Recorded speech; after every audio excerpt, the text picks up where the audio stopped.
Assalamualaikum warahmatullahi wabarakatuh. Perkenalkan, kami dari kelompok 5 perilaku berwirausaha kelas E, yang dimana kami mengusung sebuah brand kuliner, yaitu makanan ringan dengan berbahan baku pisang yang kita beri nama yaitu Kaloka.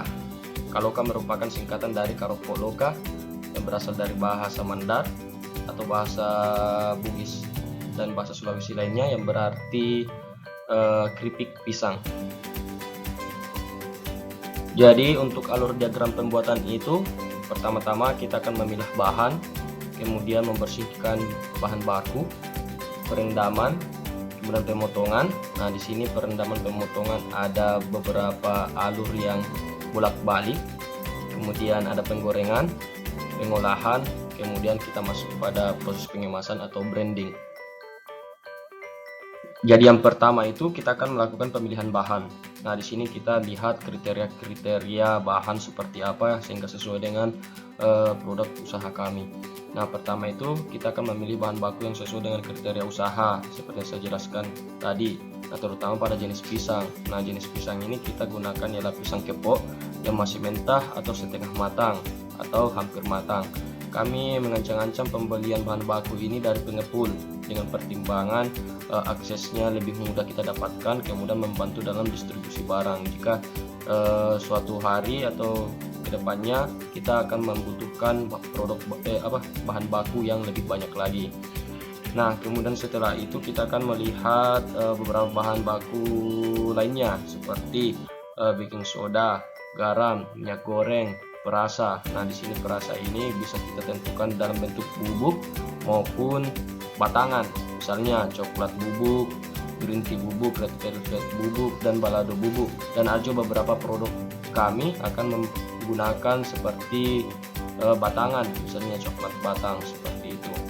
Nah, kita dalam pengumpulan bahan baku ini kita akan mencari mitra yang bisa memberikan kualitas bahan yang baik dengan harga terjangkau. Seperti itu maksudnya, dari harga terjangkau ini kita menyepakati dari kedua belah pihak tentang harganya seperti itu. Kemudian selanjutnya kita akan membersihkan bahan bakunya. Nah, sebelum dilakukan proses perendaman ke depannya, pisang dibersihkan daging terlebih dahulu dari kulitnya dan memisahkan bagian pisang yang hitam atau rusak. Nah, selanjutnya ialah proses perendaman. Pisang yang telah dibersihkan kemudian direndam ke dalam air yang telah dicampur garam dengan rasio 2 sisir pisang, itu menggunakan 2 sendok makan garam kasar. Kemudian direndam selama 30 menit. Kemudian setelah pisangnya nanti dipotong, hasil potongan tersebut akan direndam kembali dengan air yang sama, tetapi ditambahkan dengan 1 sendok teh baking soda. Nah, untuk saat ini kita akan menggunakan alat pemotongan yang berbasis manual seperti itu, seperti yang dilihat pada gambar yang ada di sini. Dan kemudian hasil potongannya itu seperti ini, dia agak memanjang seperti itu. Kenapa kita memilih pemotongan seperti ini? Biar hasilnya lebih konsisten. Kemudian dengan potongan panjang seperti ini, bumbu-bumbu lebih mudah meresap. Kemudian kegurihan dari pisang itu bisa lebih terasa. Kemudian kita masuk pada sesi penggorengan. Nah, di sini kita menggunakan alat berupa deep fryer gas, yang dimana alat ini kita pilih agar kematangan dari keripik pisang ini merata. Apalagi keripik pisang ini gampang patah kalau misalnya kita aduk-aduk di wajan seperti itu. Kemudian pisang akan digoreng hingga warnanya berubah menjadi agak keemasan. Nah, lama penggorengan ini tergantung besar kecilnya api. Nah, di sini bisa sampai 15 sampai 20 menit. Jadi api yang kita gunakan ini merupakan api yang sedang, jangan terlalu besar dan juga jangan terlalu kecil, seperti itu agar hasilnya bisa lebih gurih. Setelah proses penggorengan kita akan masuk pada sesi pengolahan. Nah, di sini sesi pengolahan yang kita maksud itu ialah kita akan memberikan cita rasa kepada keripik yang telah digoreng tadi. Nah, setelah keripik ditiriskan, kita harus diamkan terlebih dahulu hingga panasnya berkurang. Kemudian keripik diletakkan ke dalam wadah untuk dicampurkan dengan perisa makanan. Kenapa kita juga harus diamkan dulu? Biar tidak terlalu panas, agar ketika pencampuran nantinya pisang itu tidak mudah patah. Nah, di sini ada dua jenis pengolahan dari keripik ini. Yang pertama itu dengan menggunakan bubuk, kemudian menggunakan perisa makanan yang berupa batangan kemudian dilelehkan. Nah, yang pertama itu di bagian gambar paling atas itu, di situ menggunakan proses pemberian cita rasa dengan taburan bubuk. Nah, yang dimana keripik pisang diletakkan dalam suatu wadah, kemudian diberikan beberapa gramasi perisa bubuk, kemudian ditutup, kemudian kita aduk sehingga perisa makanannya itu bisa tercampur secara merata. Kemudian yang gambar di bawah itu kita akan menggunakan coklat batang yang dilumerkan atau beberapa produk lainnya yang bisa dilumerkan, misalnya coklat putih, ada juga itu coklat merah jambu yang batang itu kemudian kita lelehkan. Nah, setelah dilelehkan, keripik pisang yang telah digoreng itu yang telah ditiriskan tadi itu kita lumuri dengan coklat itu atau yang bahan-bahan yang telah dilelehkan.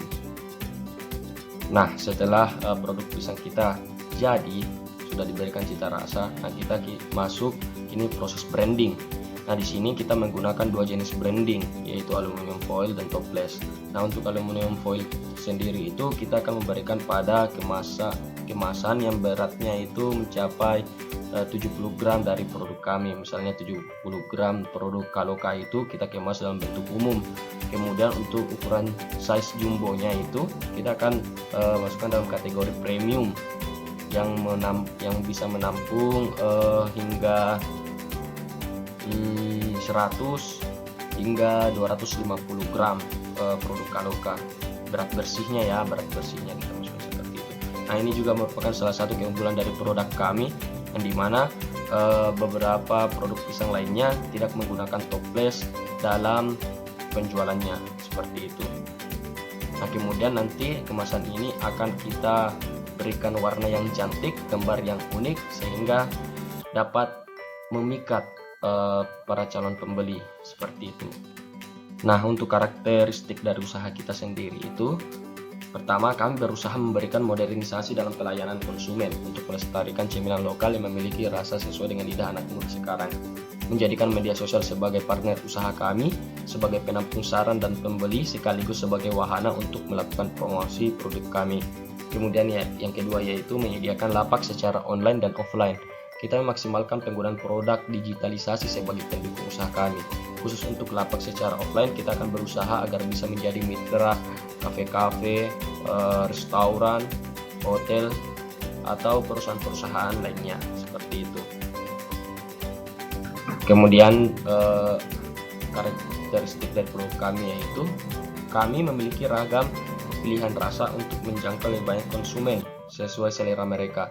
Tersedia rasa manis, gurih, hingga pedas. Selain itu, kami menawarkan juga kemasan yang nyentrik dan unik. Kemasan dibedakan berdasarkan berat produk.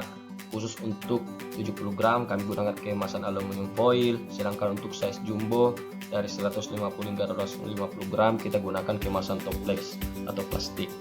Nah, kemudian salah satu keunggulan dari produk kami itu juga ialah dari proses pemilihan bahan baku, pengolahan, hingga pengemasan itu kita menggunakan produk yang ramah lingkungan, sehingga bisa didaur ulang dan tidak terlalu memberikan sampah yang signifikan banyak kepada bumi kita tercinta ini. Jadi wujud proses produksi dan operasi produk kami itu, yang pertama itu proses kimia. Kita menggunakan beberapa bahan kimia untuk memberikan tekstur yang sesuai dengan pisang kita, misalnya dalam perendaman air garam dan perendaman baking soda seperti itu. Kemudian dari proses perubahan bentuk, kita mengubah bentuk pisang yang tadinya merupakan bentuk original dari pisang, kemudian kita potong-potong sehingga sesuai dengan karakteristik keripik dari Kaloka tersendiri. Kemudian dari proses pengolahan perakitan seperti yang dijelaskan tadi, kita semula-mula mengupas, memotong, kemudian memberikan cita rasa seperti itu.